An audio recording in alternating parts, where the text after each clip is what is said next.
Hey, Melissa. Hey, Heather. Hey, I was just wondering if you would like to talk about Warrior One today.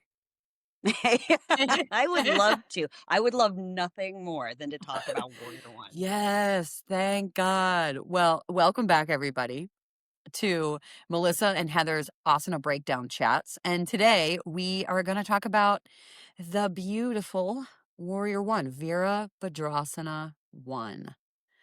Uh, like or dislike Warrior One? I like it when I can practice it the way I want to practice it. I don't like how it's cute. Mm, yeah, samesies. I've recently, like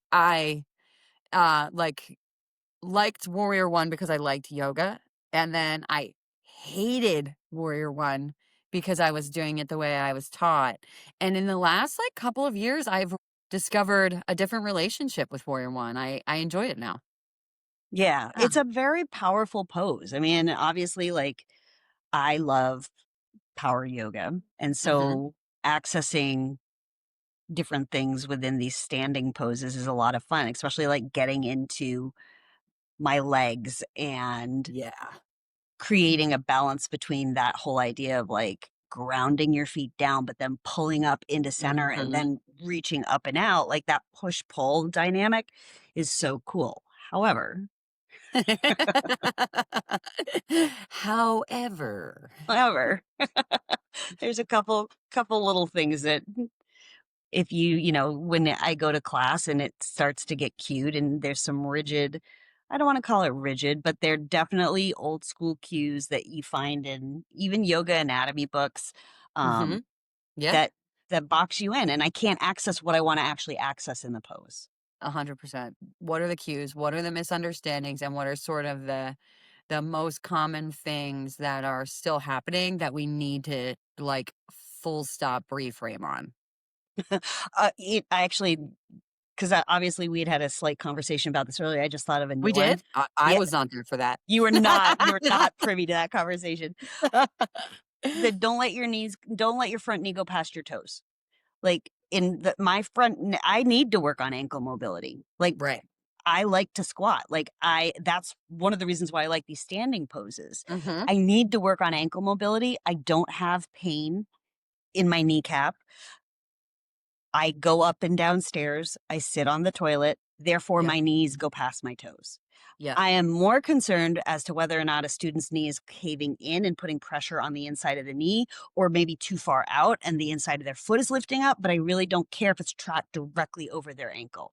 And Yeah. trying to fix exactly where my knee is completely it frustrates me in my practice because that's going to also limit maybe how low I can sink into Warrior One. Yeah. What's the cue? It's like bring your knee directly over your ankle. Is that the Ankle. cue that people would say? I hear a lot, don't let your knee go past your toes. Make Yeah, sure I you hear can that see your too. Yeah. yeah. Yeah, I hear that too. Yeah, And don't it's let just your knee go past your toes because 'cause they're trying to get that, center line, whatever. Yeah. or you start looking at angles. Like Ah, and here's the thing. create a 90-degree angle with your front leg. Right. And cool. What does that Why? take into none of your bones are 100% straight. Like your femur bone Mhm. has curvature to it. So does the tibia and the fibula. Right. We're not buildings, you know what I mean? And so first Well, of and and when you cue that way, you are why? What's the why? And the why is because you're trying to get your students to look like a picture rather than explore what is possible for them in their own bodies. 100%. And it's like speaking of angles, that brings me to the next cue that drives me Yeah, yeah. that we could maybe reevaluate and perhaps retire is your back foot being at a 45-degree angle in Mm, Warrior One. And preach. there's a couple things with that. The first is like I am I have a lot of strengths, math and geometry, not one of them. I don't actually know exactly what a 45-degree angle is, and I'm not Yeah. coming into class with a protractor. So it really is somewhat meaningless for me because I'm not that is not how that does my mind doesn't work that way.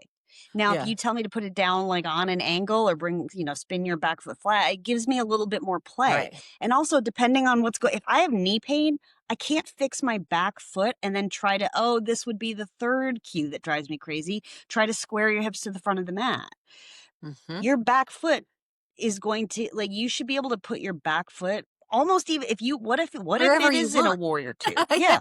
What if it's warrior two? Yep. Cool. What if it's on a slight angle, like less or more than 45 degrees? See, like, I don't even know what degree I would tell you. Right. Right. So there's no, I think that cue tries to box people in because it doesn't take into account someone's ankle mobility or their hip mobility. Right. So Can that we would, talk a little bit more about feet? yes. How do we feel about heel to heel alignment? So I think that would, like, you're putting a lot of people on a tightrope versus like train tracks. And one of the things that you want to know is like when your nervous system, and I know this is a little bit sideways, but I stay with me. Like when your nervous system senses stability, it allows itself to like down regulate. And so you have access to the parasympathetic state, right? So Mhm. a position of stability for your skeletal system is feet more hips width apart. When you Yeah. start to come in toward like too narrow of a stance like that, if we're trying to use, yes, this is a power yoga class, but like if you're then trying to layer in breath and your nervous system is sensing, yes, you could make the argument that if you really get intentional with your breath, that you can help down regulate or downshift the nervous system, but that heel to heel alignment is going to create an instability through the body. And Yeah. then it's going to limit your freedom, like your freedom of movement through the middle and the upper body. Um, and the other thing that heel to heel, sorry, like my brain went in three different directions No, it's in great. my mind. Um, the other thing that heel to heel alignment does is it can put a lot of like shear force, shear compressive forces into your SI joint. Depending, some Mhm. people it'll be totally fine with, but for some people you bring that stance in too narrow, and then a lot of times what people do, which is super fun, is you start to cue. Some people like to be neutral in warrior one, but some people like to explore the back bend in Yes. warrior one. If your pelvis is kind of pinching in onto that sacrum and then you start to force a back bend, you get a lot of compression, a lot of like pinchiness and discomfort in the low back. So if you want to teach where you want to give people the access, let's say you're building to a back bend, if you want to give people access to that, your best bet is going to be to take your stance a little bit more wide and not heel to heel. It Right. doesn't take it doesn't take into account a lot of different variabilities of your skeletal system, never mind the muscular system. Right. Yeah, and I mean, that's how, like, I came from a place that it was taught from that, like, very traditional perspective. Were you too? Like, when you learned to teach, were you under, like, the heel to heel alignment regime? It was taught, but then it was like, also let go of It's it. okay. Yeah. Yeah, Yeah. like, and then Yeah. it Yeah. actually, a lot of time we were actually Same too. Like, encouraged. my teacher was very good about helping us see. Yeah, we started like 45-degree angle, Right. but then it started as the longer that I was in, because I trained for years. Right. Your back foot, we kind of evolved to like, well, what happens if your foot's at like a little bit more of a like warrior two Right. foot and you're in warrior one? I remember when I, like, started and I would hear that cue, like, put your foot down to 45 degrees. What would happen for me is I would be looking at my back foot, trying to figure out if I was on a 45-degree angle or not. And I was paying more attention to whether or not my back foot was in the correct angle than anything else that was happening in the pose or being present in my body or practicing any kind of breath. Like, it became very much about, like, is this, like, am I putting my foot in the right place, you know? And then all of a sudden you're switching to some other pose and you miss the whole point. And also I think when we cue that, people look back, like, say their left foot's back and you're saying, like, bring your left foot to a 45-degree angle, they start looking back at their foot and then their front knee collapses in. Mm, Um, true. because they're turning, True. you know? Right. Right. Yeah. Find the twist. Yeah, because 'cause they're like, "Am I doing it right?" You know? Right. Right. Which is such a natural thing to do as a student, but it's like we can give people better language so that we can just, like, avoid some of this stuff. Mhm. It's so good. What about, uh, what about their hips? That is one cue, right? The square your hips to the front of the room. If your back foot's at an angle, regardless if it's 45 degrees or 90 degrees, your hip, that back hip is going to angle out. And Right. so trying to square your hips in Warrior One when your back foot is on any kind of an angle is going to ask your ankle and your knee to rotate. Mhm. It's not that rotation's not just coming at the hip joint. If it were only coming at the hip joint, it's a ball and socket joint, so you have that play. The issue is when you fix the back foot, you've got two joints now that are going to be asked to rotate in order to turn the pelvis. Now, if you're Yeah. just turning the thoracic, if you're just turning up at the rib cage and the rotation's coming there, but then that's not squaring your hips, Right. right? Like you can press your left rib cage forward in Warrior One and allow for stability in the hip, but keeping in mind movement patterns. If your back foot is fixed at an angle, right? So what I mean by fixed at an angle is if your foot is flat, like all four Yeah. corners of your foot flat on the floor, it creates a closed chain action, right? So that rotation, just think about the job of the knee joint. Your Right. knee, especially if your leg is straight, doesn't want to give you any rotation. And Mhm. so if you're a teacher that is concerned with keeping your students safe and injury free, then stop asking a joint to do something that's not in its job description. And for Yeah. that pose, that's like, you'll get some rotation at the ankle joint, but not a whole lot. But so you're going to have to ask the ankle joint to rotate, the knee to rotate, and then the hip to rotate. Two of those joints don't like rotation all that much, Right. especially the knee joint. So that line of cueing can become problematic, which can create one discomfort. And that's, to your point, like that's where students get stopped, like the pose stops like at their feet versus Mhm. having a total body experience in the pose. So Ye turning your hips to the front of the room, there's definitely muscle action that you can take. Like Mhm. for example, pull your front thigh, your right thigh towards the back of your mat. Press your left thigh either forward or like pull your thigh bone up, that left thigh up Yeah. into your pelvis, because then Mhm. you're actually helping them create mula bandha rather than like engage mula bandha, because that usually is a Right, yeah. layered Then you push. can follow, pull this here, pull this up with, now you're creating this, and they start to connect the dots. Mhm. Rather than giving them this, like, direct target of 45 degrees squared to the front, ta-da, you've created what looks as close to a picture as we can get. Um, and for most people isn't close, and then again, it's that idea like, "Oh, I can't do yoga, or yoga is really uncomfortable," and they're not Yeah, wrong, you know? not wrong. Um, that's so good. If you had to pick one cue to kick out for Warrior One, or like just it's gotta go. Like this is like what I want to see addressed first. What would it be? I think it would be square your hips to the front of the Square room. your hips. Yeah, just Yeah. because of what it's The knee. asking. Like, fine. If you're committed to 45-degree angle, 100%. But then Yeah, just yeah. don't like you do If you're you like committed to the 45-degree angle. I respect that. But but then just don't ask them to square their hips to the front of the room, because Mhm. also like for me, I'm like square's not really a verb. Right. Yeah. Like, it's not creating an action in the body. Like, I Uh-huh. understand you're trying to, like, paint a picture, which I get, but, like, your pelvis isn't square. It's like, those are multiple irregular shaped bones. Like, there's Yeah. just so, yeah, Yeah. that's the one I would let go. I love it. Is there anything Oh, you know what? I do. Could you explain to people Okay. where this pose belongs in the arc of a 60-minute sequence?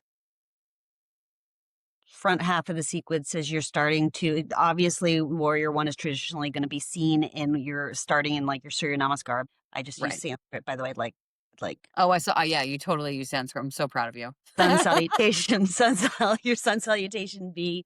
It is part of a dynamic warm up, but then also it's going to show up in your different standing series, however it is that you're going to organize those. One of the things that I think you'll see this sometimes people will put this as a transitionary pose into Warrior 2 a lot, Mhm. which I think I can go either way on that. I think it can be a tough transition. Is it the best thing for certain joints? But in terms of risk versus reward, it's kind of like there's a lot more risky things that we are doing. I also Right. think people can move into Warrior 2 without a prep Warrior pose. 1 first. Yeah. Yes, that's just me. Um, Yeah. I think where it gets a little bit dicey is if you're trying to move people into like a closed face twist. And what I mean by that is if your foot's out on an angle and this, Mhm. twisting's a whole separate podcast.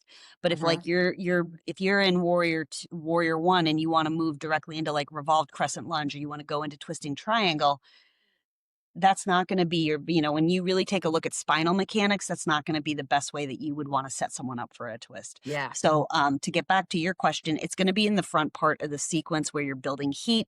Um, your peak poses, let's say you're doing a peak pose, um, it's really a great standing pose to build heat and to prime the nervous system and the skeletal muscular system for additional work that's coming out ahead of it. I love that. This question might be like a little out of left field, but I would love to hear uh your perspective on it. Say you're in class and you do Q Warrior 1. And let's be honest, like when that happens, what you do, and as this should be, is you see everybody in the class, their back foot's in a different position, like 100%. And you will see um, people in high lunge. It's just how it goes, right? Like people's heels are just they stay right up off the ground and they go into a high lunge. I would love for you to like speak to that a little bit. And maybe I'm just trying to like lead you into my own answer because I'm pretty sure you probably agree with me. But like for me as a teacher, like I see people sort of like want to correct that. It's like I called Warrior 1 and now like you better get your back foot down. And for me, I'm like, who cares? Like, I don't know. Half the time I do. I will go into a high lunge instead of Warrior 1 sometimes, especially like if what you just said is true. And I know that they're prepping for rotated triangle pose, honestly, because kind of it's coming sometimes. So like do you agree? Do you disagree? Like, can I you love this say a little question. bit yeah, say a little bit about that. You want me to say a little bit about it or you want me to say I love this Every question. for people listening, every time Melissa keeps her answers under 2 minutes, I give her an extra $50. I get paid for the Okay, that's a month. lie, but It's a big ask. I know, So right? no, but I love this conversation because I think one of the things that it does is it comes back to our intention and our why as teacher. So if you Mhm. know your intention within the series, let's say I wanted to land something, let's say around handstand. So I was really focused on like four corners of your feet. Then maybe I would be a stand for, yeah, get your back foot down at an angle so that you can really press the four corners of your back foot down into the floor. Now, different than if I'm moving into a flow part of the class where I'm going Warrior 1 into crescent lunge. I don't think I would sequence it that way, but let's just pretend. Like your Right. Warrior 1 is being used as almost a transition pose into Warrior 2 or into a twist. Then to your point, I would, to be honest with you, I would be calling crescent lunge, not Warrior 1 Right. Yeah. because so it is like what's coming next. Like you as teacher, I think you always need to look at what's next. Why is this pose here? What's before it? What's after it? What's my intention? And then that's going to inform my cues. Am I just a stand for your back foot at 45 degrees? Or am I a stand for the completeness and the wholeness of the practice? Yes. Yes. Amen. Amen. I could You know what keep we're going. totally doing a podcast on very What? soon? The What? concept of like the whole students going rogue. We're gonna do a session on that. I love that we even call them rogue. I know, right? Well, you hear that's like the language. There's like, you see it like, oh, what do I do when my students go rogue? I probably just like revealed my opinion with my tone of voice. Go rogue. No. Anyway. So is there anything else that you want to say about Warrior 1? Mm, No. I mean, well, yes, but given the time, no. Yeah. That's a Okay, di well one, then it's a different co it's a different, there's so much more to say about it, right. but not on a Right. podcast. Okay, so I mean, if they do wanna learn about Warrior One more, they know where to go. But I have the most important question left. If Warrior One was a person, who would it be? Oh, that's a tough one. I think Warrior 1 would be whoa. Do you have one at the top of your head? No. I'm thinking. You All right, know, let's I got it, and I don't know why I'm on this,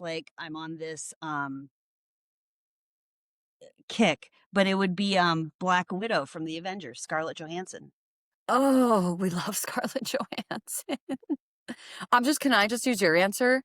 Yeah, and you know what? She 100% would not have her back foot at 45 degrees. She would probably be, like, almost, like, lifted up into a crescent lunge, like, with Yeah, a she'd be all like 10 on the tip of her tippiest big toe, you know?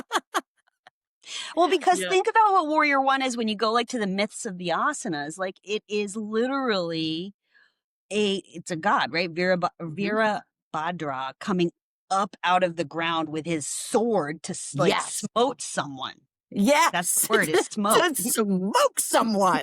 It's so, like Yeah. so do Yeah. you think he was like, "Hang on, before I smote this person, I I gotta make sure my back foot's gotta at ch 45 degrees." I'm also gonna square my hips. Yeah. That's too good. Oh, well, as always, thank you for being here and sharing your incredible knowledge with us. Thanks for having me, it's always fun to chat. Okay. All right. See you next time. See ya. Bye.